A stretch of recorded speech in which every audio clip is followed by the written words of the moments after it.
Somos Berenice Flores y Sebastián Iguiluz y este es el podcast Entrepreneur de Keep It Up Show, un espacio creado por dos emprendedores en el que buscamos traer gente chingona e increíble que está constantemente cambiando la forma de ver y hacer las cosas. Cada martes, jueves y sábados podrás escuchar un nuevo episodio donde encontrar información clave que te ayude a impulsar tus ideas, tu empresa, pero sobre todo tus sueños. No importa qué te dediques, keep it up. Bienvenidos a un nuevo episodio de The Keep It Up Show. Antes de empezar, si nos estás escuchando por YouTube, ayúdanos con un like, dándole clic a la campanita y suscribiéndote al canal. Y en Spotify, dándonos seguir. Hoy tenemos de invitada a María Martí, presidente del Ayn Rand Center LATAM, institución que ayuda a familiarizar a países latinoamericanos con la filosofía y escritos de la filósofa Ayn Rand. Hablaremos con María sobre el origen secreto de Ayn Rand, por qué la creciente relevancia de las ideas de Ayn Rand y qué pueden aprender los emprendedores del objetivismo. Hola, muy buenas tardes y bienvenidos a otro episodio de The Keep It Up Show. Aquí Sebastián Iguiluz, cofundador y CEO de Entrepreneur, y estoy aquí con María Martí, presidente del Ayn Rand Center Latinoamérica. ¿Cómo estás, María? Un placer, Sebastián. Muchas gracias por invitarme a hacer este podcast. La verdad que es un placer para mí. No, al contrario, encantado de tenerte por aquí. Oye, María, primero que nada, para los que no estén tan familiarizados con el Ayn Rand Center, no sé si nos pudieras contar un poquito sobre lo que hacen. Por supuesto. Bueno, yo creo que principalmente habría que comentar quién es Ayn Rand, porque lo que básicamente hace el Ayn Rand Center es promover las ideas de Ayn Rand Center las ideas de Ayn Rand en Latinoamérica. Ayn Rand fue una filósofa ruso-americana que nació en San Petersburgo un 2 de febrero, hace 2 días atrás, pero en 1905, y emigró a los Estados Unidos en 1926, básicamente viendo un poco toda la revolución bolchevique que ella estaba viviendo en la Rusia soviética, viendo el colectivismo que se venía, viendo la falta de libertad que iban a sufrir. Ella desde muy chiquita ya era una individualista, le encantaba Estados Unidos, leía muchos libros de románticos y de liberales, y admiraba mucho lo que los padres fundadores básicamente habían creado, los principios que habían creado en Estados Unidos. Esto desde muy chiquita se fue desarrollando cada vez más. Estudió en la Universidad de San Petersburgo Historia y Filosofía, y ya en ese momento empezaba a encontrarse con problemas cada vez que ella quería emitir alguna opinión. La miraban raro, la empezaban a censurar, y los mismos padres dijeron, esta chica no la vamos a poder callar fácilmente, es muy individualista, tiene muy claros sus principios a favor de la libertad, y si la dejamos acá la van a terminar matando. Así que consiguieron una visa para visitar a unos parientes que ella tenía en Chicago, y allí a los 21 años viaja desde la Rusia soviética a Chicago, sabiendo que nunca más iba a volver, es decir, sabía que nunca más iba a volver a ver a su familia. Pero de alguna manera ella estaba convencida que era el territorio en donde ella iba a poder realmente florecer. Quería ser escritora, quería contar historias. En ese momento tenía decidido ser guionista, escribir novelas, y sabía que no lo iba a poder hacer en otro contexto.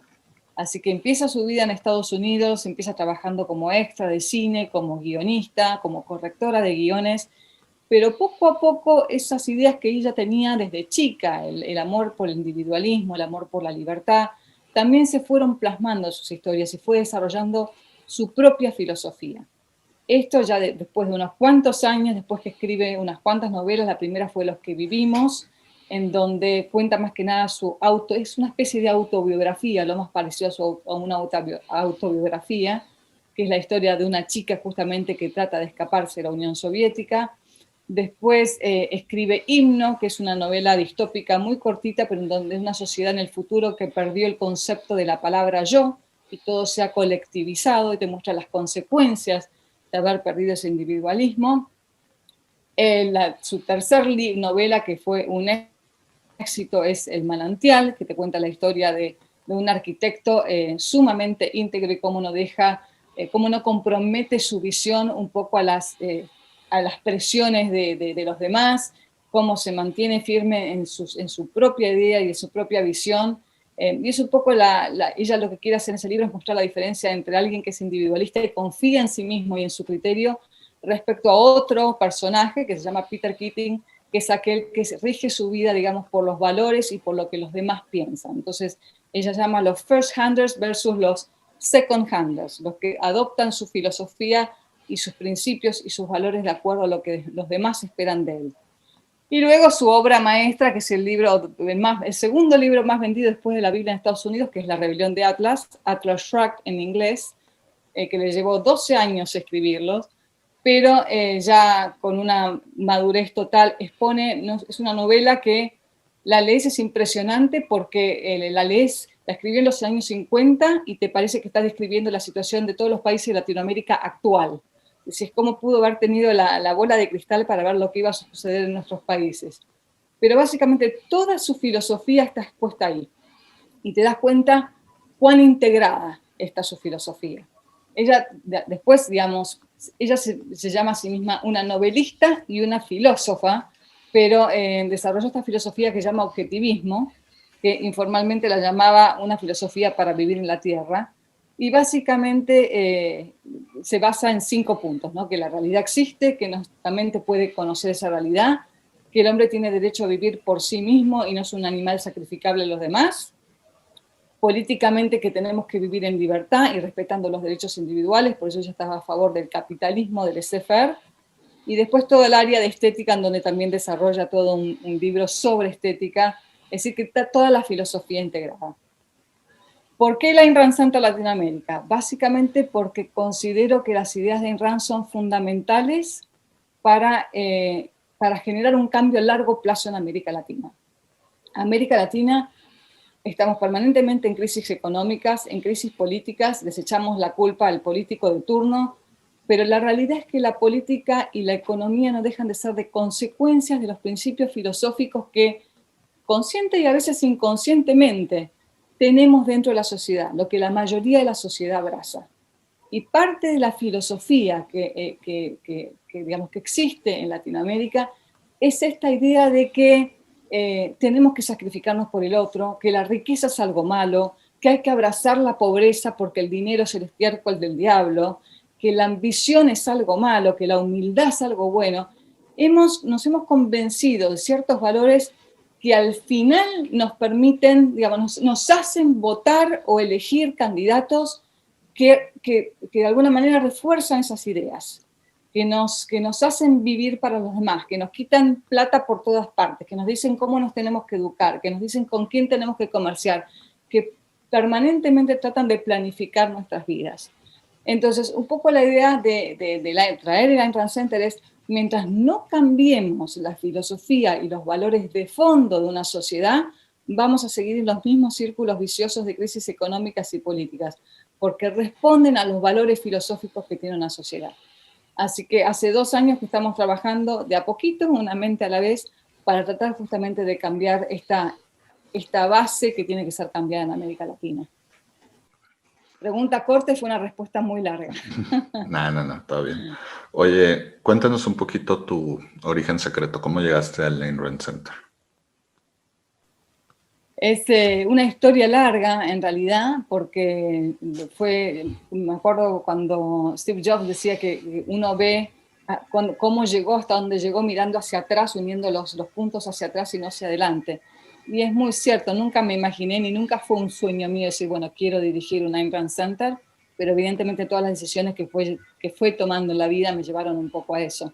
Yo estudié comunicación social, trabajé mucho en comunicación, en otras fundaciones anteriores a la Ayn Rand Center, pero a los 16 años descubrí Ayn Rand. Cuando estaba en el colegio secundario leí directamente La Rebelión de Atlas, que es el libro de 1200 páginas, y quedé bastante prendida y enamorada de este libro, y eso me llevó a leer más libros, después a leer sus libros de no ficción, en donde también, digamos, está un poco plasmada su filosofía más en forma abstracta, y siempre estudié el objetivismo en forma informal, te diría, y siempre tratando de promoverlo de manera muy informal. Pero pasó hace unos 6 años atrás, 7 años atrás, que me invitaron a armar un club objetivista en Buenos Aires para reunir los poquitos objetivistas que éramos en ese momento y discutir las ideas de ella, leer algunos ensayos de ella y tratar un poco de ahondar más en sus ideas. Y paralelamente yo empecé a escribir para un diario que llamaba Pan Am Post, que todavía existe, y me daba cuenta a favor de la libertad, ¿no? Es un diario que trata de promover las ideas de la libertad y el respeto por los derechos individuales, pero me daba cuenta que a veces me faltaban argumentos, que me quedaba un poco en la superficie de los argumentos, o daba más argumentos económicos, pero que me daba cuenta que me faltaba algo más, digamos, que no estaba yendo a la raíz del tema.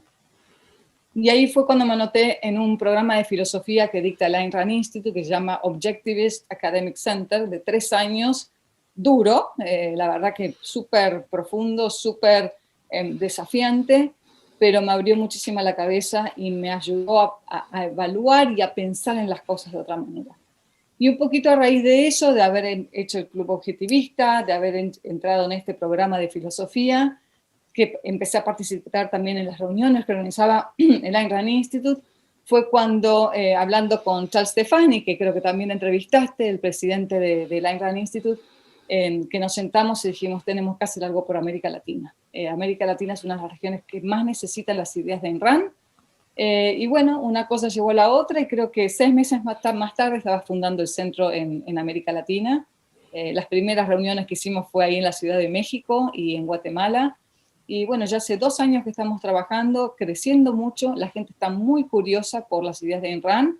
El otro día hicimos un evento que fue realmente un éxito por su cumpleaños. Y creo que estamos haciendo un buen trabajo. Estamos tratando de llevar a la gente a romper un poco, o por lo menos a chequear sus premisas, a plantearse, bueno, yo toda mi vida pensé que estos son los valores reales, que esto es lo bueno para mí. Bueno, por lo menos pensémoslo y pongámoslo en duda. Y yo creo que eso es un muy buen primer paso. Perfecto. Oye, María, la mayoría de la gente que nos escucha o son emprendedores o quieren volverse emprendedores. Por ejemplo, para estas personas que ya tienen su negocio, que quieren poner su negocio, ¿qué pueden sacar o cómo les pueden ayudar las filosofías de Ayn Rand? Bueno, yo creo que en muchos aspectos. La filosofía de Ayn Rand lo que te dice es que sos un individuo con tus propios sueños, con tus propios proyectos, que deberías elegir tus propios valores. Entonces, que pienses en vos como tu mayor valor. Tenés derecho a la felicidad y tenés derecho a vivir tu vida como a vos te parezca, sin, por supuesto, violar los derechos de los demás.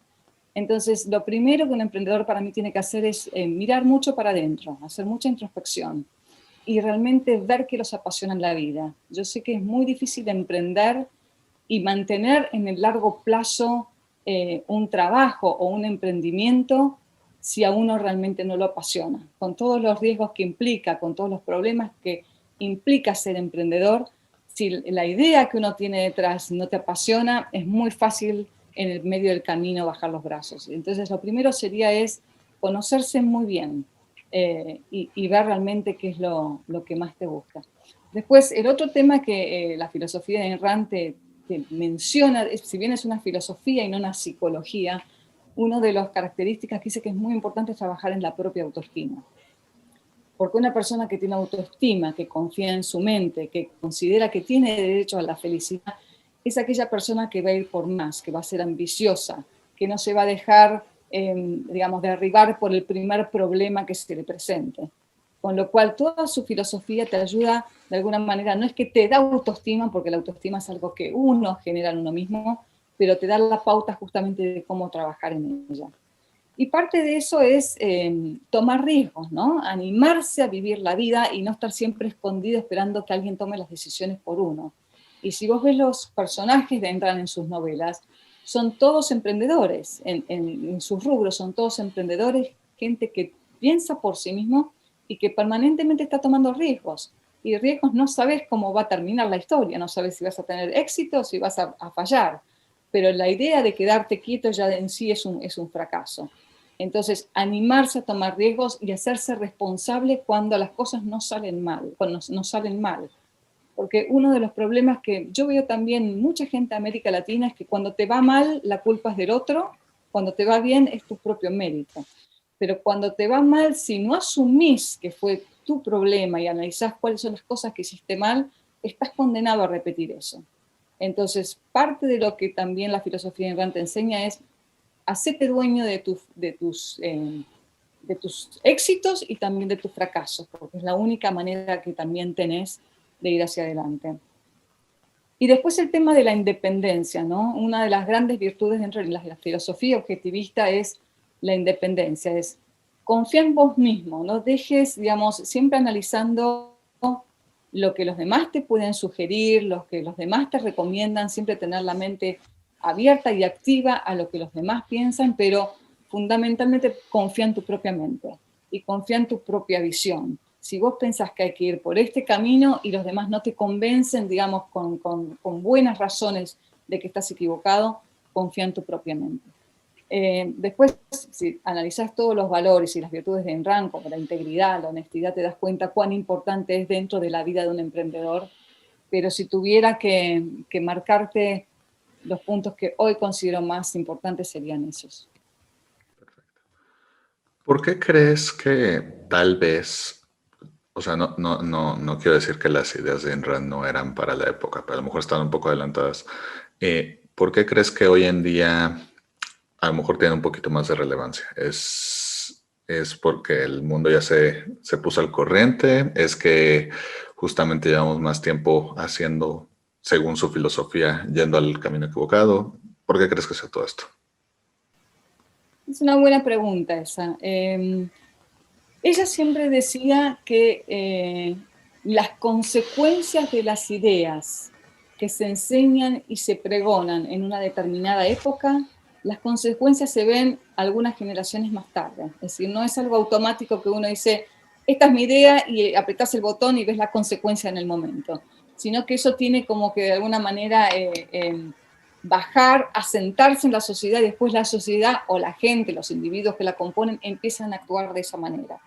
Por ejemplo, en la época que Ayn Rand escribió su libro, a pesar de lo que estaba pasando en la Unión Soviética, que se conocieron las consecuencias mucho más tarde, los mismos intelectuales de Estados Unidos eran bastante socialistas, estaban bastante admirados por lo que se estaba generando en la Unión Soviética y enseñaban eso en la universidad, enseñaban a los alumnos lo bueno del colectivo, lo bueno del sacrificio, el bueno del bien común por arriba de los deseos o los proyectos individuales. Se enseñaban, sobre todo en las universidades de humanidades, estas ideas. Y hoy ves, digamos, y no es que se vieron las consecuencias en ese momento, pero ese era el camino, y las consecuencias las viste un par de generaciones más tarde. Y ves cómo la gente empezó a votar y ves el tipo de medidas económicas y políticas que se fueron tomando, que fueron muy contradictorias o muy opuestas a lo que en su momento los padres fundadores habían generado como principios de Estados Unidos. Y yo creo que es un poco lo mismo. Cuando Ayn Rand te presenta todas estas ideas, por ahí en el momento no las ves, pero lo que te estaba diciendo ella, estas son las ideas que se están hoy cultivando, van a ver las consecuencias más adelante, y por eso te pasa que vos lees La Rebelión de Atlas hoy, 60, 70 años más tarde que la escribió, y decís, esto está pasando hoy. ¿Cómo puede ser que en los 50 haya descrito la situación tan perfectamente? Entonces yo creo que la gente empieza a darse cuenta y empieza a ser más curioso respecto a un intelectual como ella cuando empiezas a vivir las consecuencias en carne propia. Cuando empiezas a decir, pucha, esto está realmente pasando, esto yo lo estoy sufriendo. ¿Qué me propone Ayn Rand? ¿Qué otro tipo de cultura, sociedad o de vida podría tener yo de acuerdo a las ideas y a la filosofía que ella me presenta? Entonces yo creo que por eso ahora, sobre todo en América Latina, es que la gente está siendo muy curiosa, porque empezó a cuestionarse ideas que daba por sentadas, que eran intocables, una gran influencia de la religión, una gran influencia de la filosofía franco-alemana que hemos tenido, que nos han enseñado en los colegios, y recién ahora la gente se anima a decir, bueno, esperemos, a ver, analicemos si hay algo bueno en todo esto que acepté y qué hay de malo. Entonces, eso es lo que Ayn Rand te viene a proponer, cuestionarte, y eso es lo que yo pienso que es por lo cual la gente ahora está mucho más curiosa. Hay un vacío intelectual, hay un vacío filosófico. Tenemos muy buenos economistas mostrando por qué la economía de mercado funciona, por qué el capitalismo funciona, pero no ha habido hasta ahora nadie que explicar a la base moral, ¿por qué el capitalismo es moralmente bueno? ¿Por qué tenemos derecho a nuestra libertad? ¿Por qué como seres humanos necesitamos propiedad, necesitamos que nos dejen pensar, necesitamos ser libres para poder progresar? Y esas ideas te las aporta Ayn Rand. Y recién ahora la gente se da cuenta, para mí, de lo importante que son esas ideas. Perfecto. Oye, María, para ir terminando, a todos los invitados de The Keep It Up Show les pedimos sus 3 sís y 3 no para emprendedores, es decir, 3 cosas que un emprendedor debería hacer sí o sí y 3 cosas que debe evitar a toda costa. 3 mandamientos y 3 pecados capitales. ¿Cuáles serían los tuyos? Un poquito lo que comentábamos antes, ¿no? Cuando me preguntabas qué tenía la filosofía de Ayn Rand digamos, para proponer a los emprendedores. Empecemos por los no. Yo creo esto, y no tiene mucho que ver esto con el emprendedor, pero sí cómo mira la realidad. Uno tiene que saber diferenciar las cosas que están bajo el control de uno y que uno puede cambiar, y las cosas que no están en nuestro control. Por ejemplo, la medida que va a tomar el presidente el día de mañana no está dentro de nuestro control y puede completamente arruinarnos un proyecto que tengamos en mente. Entonces, una de las cosas es, antes de emprender, siempre mirar el contexto en el cual uno emprende. Entonces, sería un negativo en el sentido de no ser ciegos al contexto y no aceptar que el fracaso y el éxito necesariamente siempre depende de uno, también depende de dónde uno genera su proyecto. Entonces, no dejar de mirar el contexto en el cual uno emprende. Esa es una de las cosas que le diría. El otro es, parte de lo que comentábamos antes, es no echarle la culpa a los demás por los fracasos, ¿no? Creo que lo peor que puede hacer un emprendedor es siempre, obviamente, analizar que hay cosas de las que no dependen de uno, pero los errores propios no negarlos. Es decir, este fue un error, ¿cómo lo puedo mejorar? Y cómo, porque eso es lo que nos permite cambiar y crecer. Entonces, no negar los propios errores. Y también tiene que ver con lo que te dije antes, es no comprometer la propia visión. Es decir, estar muy seguro de lo que uno quiere, estar muy seguro de las propias fortalezas y no dejarse, no comprometer lo que uno quiere hacer un poco por lo que nos tratan de imponer los demás. Así que esos serían los no. Y los sí, que trabajen en su autoestima mucho, porque eso, como te dije antes también, es lo que les va a dar la fuerza para seguir adelante. Se van a encontrar con millones de problemas. Me acuerdo que Jim Wells de Wikipedia una vez dio una charla en Argentina, dijo, cuantos más errores cometan, mejor, porque significa que el siguiente va a ser el éxito, ¿no? Entonces no tengan miedo a fracasar, sobre todo cuando sean jóvenes. Entonces, estén dispuestos a correr riesgos, corran riesgos. Trabajen en sí mismos justamente para poder superarlos y para ir hacia adelante. Y háganse responsables de sus actos, digamos, de los buenos y de los malos. Están muy relacionados, ¿no? Los sí y los no, porque es del lado positivo y del lado negativo. Pero básicamente te diría que esos 3. Perfecto. Oye, María, si alguien quisiera enterarse más del Ayn Rand Center, si quisieran seguir un poquito más, a lo mejor leer un poco más de sus filosofías, ¿cómo los pueden encontrar en redes? Nos pueden encontrar en Facebook como Ayn Rand Center Latinoamérica. Estamos también en Instagram, en YouTube y en Twitter como Ayn Rand Latam.